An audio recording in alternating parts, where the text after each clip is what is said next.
আমার স্বামী মারা যাওয়ার পর বাড়িতে একজন পুরুষই ছিলেন। আমার শ্বশুর, যার নাম এখন আমি রমেশজি বলব।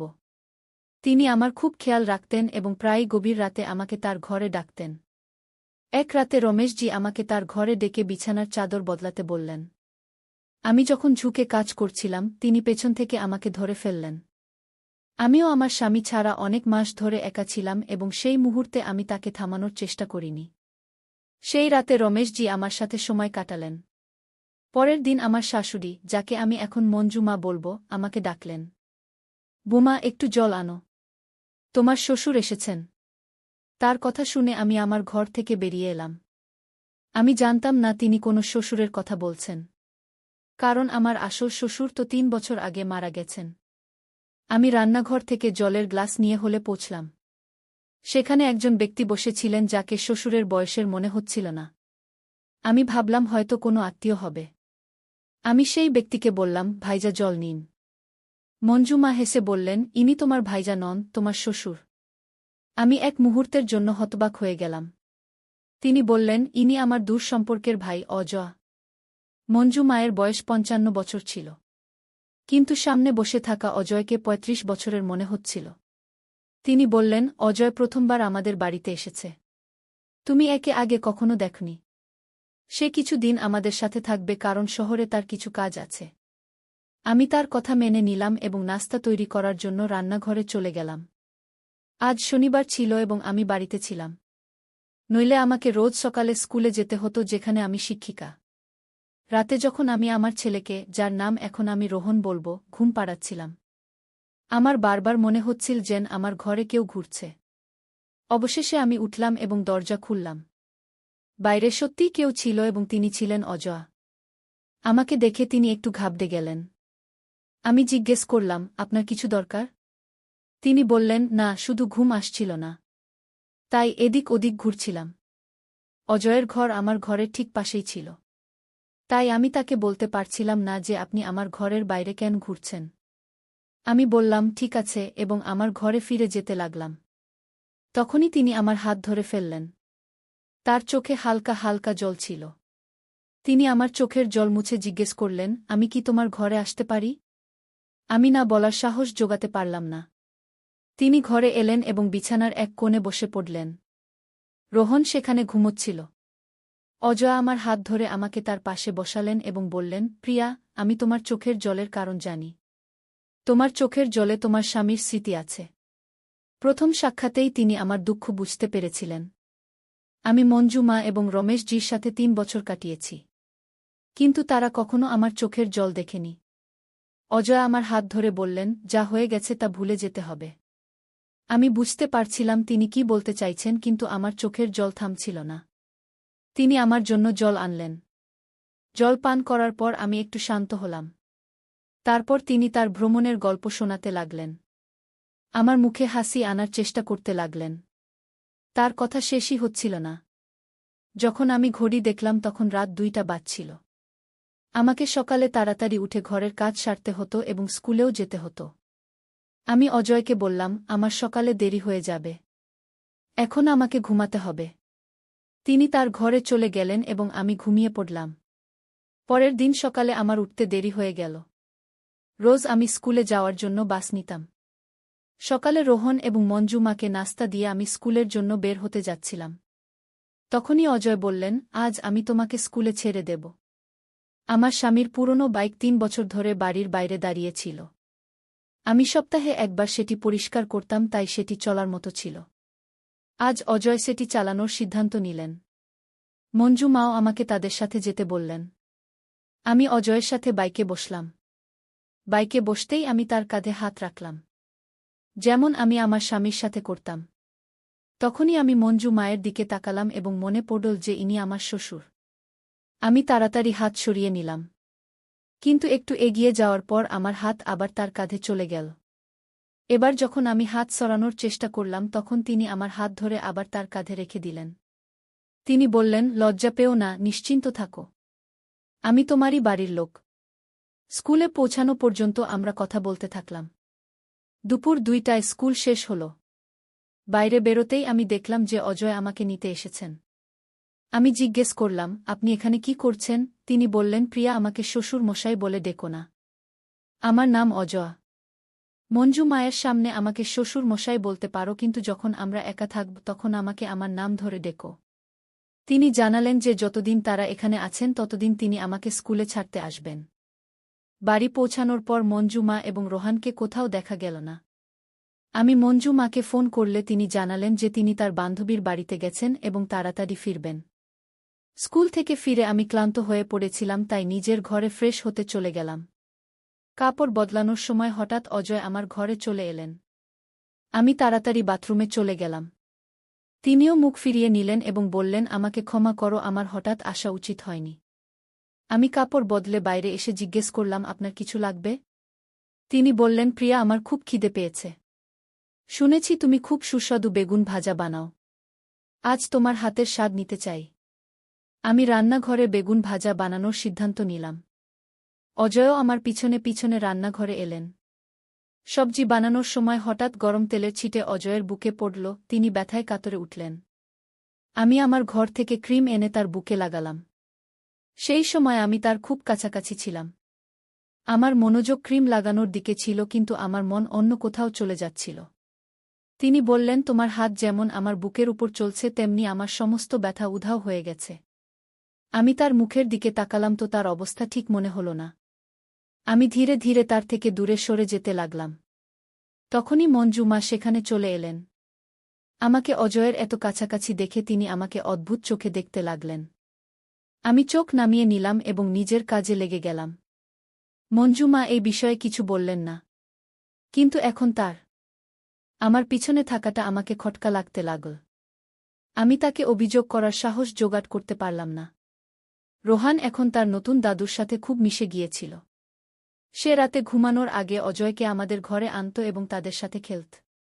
আমি অজয়কে বলতে পারতাম না যে তারা তাদের ঘরে চলে যান, কিন্তু রোহানকে তাদের সামনে বকাঝকা করতাম। কিন্তু সে ছোট এবং অজয় ইচ্ছাকৃতভাবে আমার ঘরে থাকার অজুহাত খুঁজে নিতেন। এক রাতে রোহান খিদে কাঁদতে লাগল।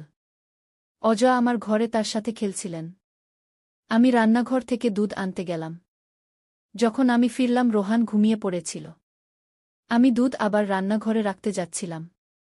তখনই অজয় বললেন, রোহান তো ঘুমিয়ে গেল, কিন্তু তার দাদুর খিদে পেয়েছে। এই দুধ আমাকে দাও। যখন আমি তাকে দুধের গ্লাস দিলাম তখন তিনি আমার হাত জোরে ধরে ফেললেন। আমি বললাম, এটা কি করছেন?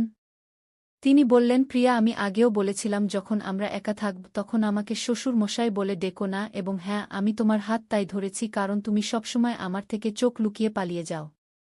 আজ আমার সাথে একটু কথা বলো। তার কথায় আমি তার পাশে বসে পড়লাম। তিনি বললেন, তোমার স্বামী চলে গেছেন 3 বছর হয়ে গেল। তুমি কতদিন কাঁদতে থাকবে? তুমি এত সুন্দরী। তোমার বয়সও এখনো আছে। তুমি কতদিন এভাবে বাঁচবে? তোমার না। কিন্তু রোহানের তো তার বাবার প্রয়োজন। আমি ভেবেছিলাম যে আমি দ্বিতীয় বিয়ের বিরুদ্ধে। আমি এই বিষয়ে বেশি কথা বললাম না। তবুও তিনি আমাকে বোঝাতে থাকলেন। তিনি জিজ্ঞেস করলেন, যদি তুমি কাউকে বিশ্বাস না করো তাহলে বলো আমি তোমাকে কেমন মনে হয়। তার প্রশ্নে আমি তাকে দেখতেই থাকলাম। অজয়ের আসার পর বাড়ির পরিবেশ বদলে গিয়েছিল, কিন্তু আমি তার সম্পর্কে এমনটা কখনো ভাবিনি। আমি তার কথার জবাব দিলাম না। তিনি নিজের ঘরে চলে গেলেন এবং আমি দরজা বন্ধ করে ঘুমিয়ে পড়লাম। পরের দিন সকালে হলে আমি দেখলাম যে রোহান অজয়ের কোলে ছিল। আমি সঙ্গে সঙ্গে রোহানকে তার কোল থেকে টেনে নিলাম এবং নিজের ঘরে চলে গেলাম। পিছনে পিছনে মঞ্জু মাও চলে এলেন। তিনি বললেন, প্রিয়া, এটা কি করছ? তুমি তোমার শ্বশুর মশাই থেকে এভাবে কেন পালাচ্ছ? রোহান কত খুশি হয়ে তার দাদুর সাথে আছে। অজয় তাকে খাওয়াচ্ছিল এবং তুমি তাকে এভাবে টেনে আনলে যেন সে কোনো অচেনা লোক। আমার তোমার এই আচরণ একদম পছন্দ নয়। তার কথা শুনে আমি কিছু বলতে পারলাম না। সেদিন স্কুলে যাওয়ার জন্য বের হওয়ার সময় আমি অজয়কে কিছু বললাম না। কিন্তু মঞ্জু মা কঠোরভাবে বললেন, তোমাকে বাসে যাওয়ার দরকার নেই। অজয় তোমাকে ছেড়ে দেবেন।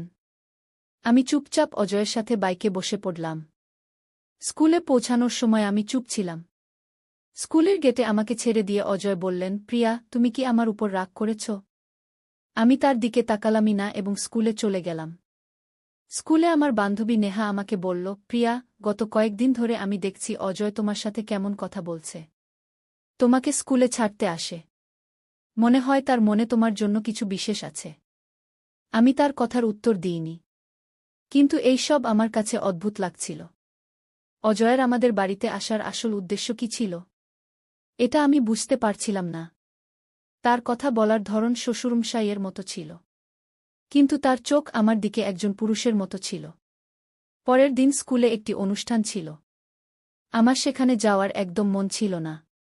সেদিন মঞ্জু মা তার বোনের সাথে বাজারে গিয়েছিল। আমার দুপুর 1:00টায় স্কুলে যাওয়ার কথা ছিল। কিন্তু আমার মুড ছিল না। নেহা বারবার ফোন করে আমাকে ডাকছিল। কিন্তু আমি তার ফোন কেটে দিয়ে আমার ঘর পরিষ্কার করতে লাগলাম। তখনই অজয় আমার ঘরে এলেন। তার হাতে একটি সুন্দর শাড়ি ছিল। তিনি শাড়িটি আমার হাতে দিয়ে বললেন, এটি পরে তৈরি হয়ে যাও। আমি তোমাকে স্কুলের অনুষ্ঠানে ছাড়তে আসব। আমি বললাম, আমার কোথাও যেতে হবে না। আপনি কে এটা ঠিক করার যে আমার কোথায় যেতে হবে? তিনি বললেন, তোমার কথা ঠিক। আমি এটা বলি না যে তুমি কি করো।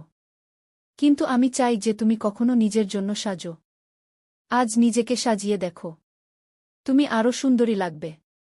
তার কথায় আমার মুখে এত প্রভাব পড়ল যে আমি সেই শাড়ি পরে তৈরি হয়ে গেলাম। যখন আমি তৈরি হয়ে দরজা খুললাম তখন অজয় বাইরে দাঁড়িয়েছিলেন। তিনি আমার হাত ধরে আমাকে ঘরে নিয়ে যাওয়ার চেষ্টা করলেন। তিনি নিজের হাতে আমাকে লিপস্টিক লাগিয়ে বললেন, এই নীল রং তোমার উপর খুব মানাচ্ছে কি। তখনই মঞ্জু মা রোহনের সাথে ঘরে এসে গেলেন। আমাকে রঙিন পোশাকে দেখে তিনি আমার প্রশংসা শুরু করে দিলেন। আগে তিনি আমাকে সাদাসিধা থাকতে বলতেন, কিন্তু আজ আমি অজয়ের কথা কিভাবে মেনে নিলাম এটা আমি বুঝতে পারলাম না। অজয় আমাকে বাইকে করে স্কুলে ছাড়তে এলেন। আমার কিছু বান্ধবী অজয়কে আমার স্বামী ভাবছিল এবং বলছিল যে আমাদের জুটি খুব ভালো লাগে। এটা শুনে অজয়ের মুখে খুশি ছিল। কিন্তু আমি সবাইকে পরিষ্কার বলে দিলাম, ইনি আমার স্বামী নন, আমার শ্বশুরমশাই। এটা শুনে সবাই অবাক হয়ে গেল। অনুষ্ঠানের পর অজয় আমার সাথেই রইলেন। বাড়ি ফেরার সময় বাইকে আমার হাত অজান্তেই তার কাঁধে চলে গেল। অর্ধেক রাস্তা পর্যন্ত আমার হাত সেখানে রইল। হঠাৎ আমার হুঁশ এল এবং আমি হাত সরিয়ে নিলাম। আমার বুঝতে পারছিলাম না যে আমার এমন কেন মনে হল। বাড়ি পৌঁছতেই মঞ্জু মা রোহনকে নিয়ে বাজারে গিয়েছিল। আমি জানতাম যে তারা অন্তত 2 ঘন্টা ফিরবে না। আমি অজয়কে আমার ঘরে ডাকলাম এবং আমার ব্লাউজের দড়ি খুলতে তার সাহায্য চাইলাম। দড়ি খুলতে 2 সেকেন্ড লাগে। কিন্তু অজয়ের 1 মিনিট লাগছিল। আমি তার মুখ দেখলাম এবং তার হাত ধরে নিলাম। আমি বললাম, আমার বুঝতে এসে গেছে যে তুমি আমার কাছ থেকে কি চাও। অজয়ের হাত এখন আমার কাঁধে ছিল। তিনি বললেন, প্রিয়া, তুমি আমার উদ্দেশ্য বুঝে গেছ। আমি জানতাম যে তুমি তাড়াতাড়ি বুঝে যাবে। এখন আমি তোমাকে সবসময় সামলাব। আমি তাকে জোরে ধাক্কা দিলাম। আমি ঠিক করে নিয়েছিলাম যে এখন তাকে বাড়ি থেকে বিদায় করতে হবে। 3 বছরে আমার কাছে অনেক সম্পর্ক এসেছিল, কিন্তু আমি দ্বিতীয় বিয়ে করতে চাইনি। আমি অজয়কে বললাম, আমি জানি যে তোমার নজর আমার উপর কেমন, তুমি এখন আমাদের বাড়িতে কেন এসেছ? মঞ্জু মা সবাইকে ভাই বানিয়ে নেন এবং বাড়িতে নিয়ে আসেন। তিনি সরল। কিন্তু আমি তোমার উদ্দেশ্য বুঝে গেছি। আমার রাগ দেখে অজয় আমার কাছে এলেন। আমি তাকে একটি থাপ্পড় মারলাম এবং তাকে ধরে হোলঘরে নিয়ে এলাম। তখনই মঞ্জু মা বাড়ি এসে গেলেন এবং সব দেখে নিলেন। তিনি বললেন, প্রিয়া, এটা কি হচ্ছে? তুমি ভুলে গেছ যে ইনি তোমার শ্বশুরমশাই। তুমি অজয়ের হাত কেন ধরেছ? আমি বললাম, এর উদ্দেশ্য ঠিক নয়। এখন একে আমাদের বাড়িতে জায়গা নেই। মঞ্জু মা অজয়ের হাত ছাড়িয়ে বললেন, বেটি, এখন সত্যি বলার সময় এসে গেছে। অজয় আমার ভাই নয়। আমি তাকে একটি বিয়েতে দেখা করার পর ডেকেছিলাম। সে আমাকে তার বর বোন মেনেছিল। আমি তার স্বভাব জানতাম, তাই আমি তাকে এখানে ডেকেছিলাম। তোমার স্বামী চলে গেছে, 3 বছর হয়ে গেছে। আমি রোজ দেখি যে তুমি কিভাবে বেঁচে আছ। তুমি রাতে বকবক করো। তোমাকে এই দুঃখ থেকে বের করার একটিই রাস্তা ছিল, দ্বিতীয় বিয়ে। কিন্তু তুমি এর জন্য তৈরি ছিলে না। তাই আমি অজয়কে ডেকেছিলাম।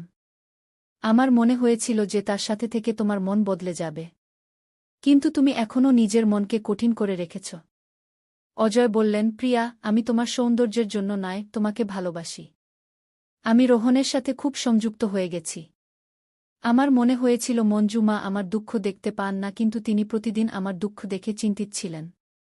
আমি বললাম, আমি বিয়ে করতে পারব না। যদি আমি বিয়ে করি তাহলে আমার স্বামী আমাকে ক্ষমা করবেন না। তিনি প্রতি রাতে আমার স্বপ্নে আসেন। অজয় বললেন, তুমি যা ভাবো সেটাই স্বপ্নে দেখো। তোমার স্বামীর এটাই ইচ্ছা হবে যে তুমি আর রোহন খুশি থাকো। তোমার দ্বিতীয় বিয়ের অধিকার আছে। রোহনের বাবার প্রয়োজন। তার কথাগুলো আমাকে আমার চিন্তা থেকে বের করে এনেছিল। আমি অজয়কে জড়িয়ে ধরে কাঁদতে শুরু করলাম। তিনি বললেন, এগুলো তোমার শেষ অশ্রু, এখন আমি তোমাকে আর কখনো